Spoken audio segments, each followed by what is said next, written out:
Gatsby. He had a grand vision for his life since he was a boy. I'm gonna fix things just the way they were before. Just you and me. No amount of fire could challenge the fairy tale he had stored up in his heart. Every kid has read this novel. It's part of the fabric of America in a lot of ways. But in the center of this novel is this incredible character that is Jay Gatsby, that's so filled with nuance and complexity. And what's made this novel and this character last for so many years, still discussed to this day, is the fact that everyone has their own interpretation of who this person is. Shall we? Did you get an invitation? People aren't invited to Gatsby's. Well, I was. Seems I'm the only one. Who is this Gatsby? I immediately honed in on his emptiness. The fact that he was ultimately trying to fulfill his own destiny, this manifestation of what he wanted his life to become, this great Rockefeller of the 1920s, to become, as he puts it, a great man. I mean, he's Hamlet. You know, that way lies madness, my friend. You know, certainly when it comes to him saying, repeat the past. Because as Nick Carraway will tell you, you can't. It was the tragedy of somebody that was not in touch with his times or his personality or reality, and just held on to this childhood image of what he wanted his life to be. What kind of a row? Are you trying to cause in my house anyhow? He isn't causing a row. You're causing a row. Please have a little self-control. Self-control? Oh, I suppose the latest thing is to sit back and let Mr. Nobody from nowhere make love to your wife. Fitzgerald is on the record as saying that Tom Buchanan was one of the greatest characters that he ever created. So no pressure there then. Yeah, Baz told me that early on in the shoot, and I wish that he never had. But I could see why. I just found it. I find it interesting that he allowed Tom to get Daisy at the end of this story.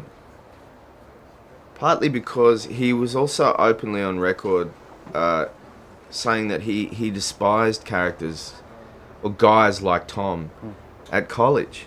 And maybe it really showed that he had a very negative view of the world, that those pig-headed, kind of unintelligent, kind of established money guys were always going to win in the world. Has that been borne out by your own experience?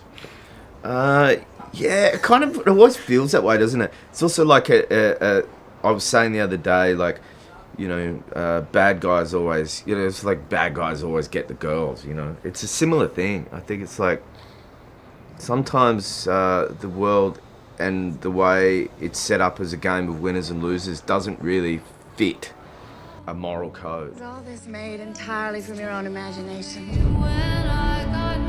A lot of people wouldn't carry the book. It was too shocking. You know, jazz, they said, African street music is a fad. Why are you putting this fad in the book? Why are you putting pop songs in the book?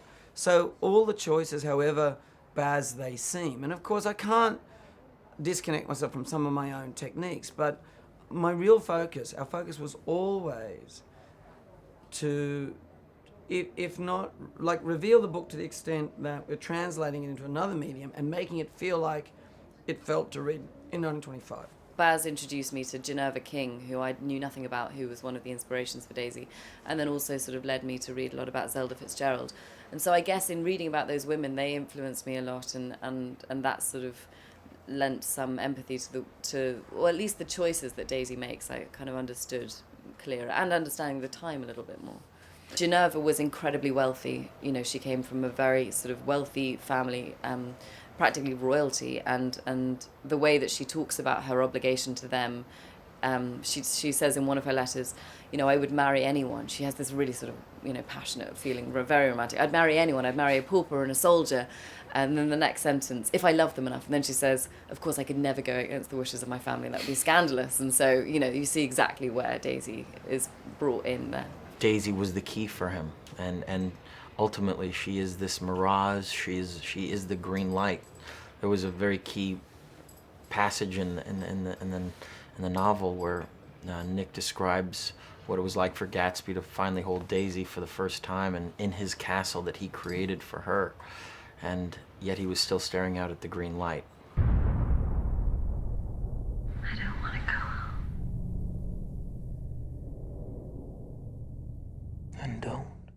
Is there an irony in a story that's all about the emptiness of parties and wealth, premiering here in Cannes with a big wealthy... Ideal. Yeah, absolutely. It's the perfect place for the film to open. Yeah, I mean, it's sort of Baz's home territory. I mean, it's extraordinary, and the fact that he wrote part of the novel 20 miles away, whilst his wife was having an affair down on the beach with a French pilot. My life has got to be like this. It's got to keep going on.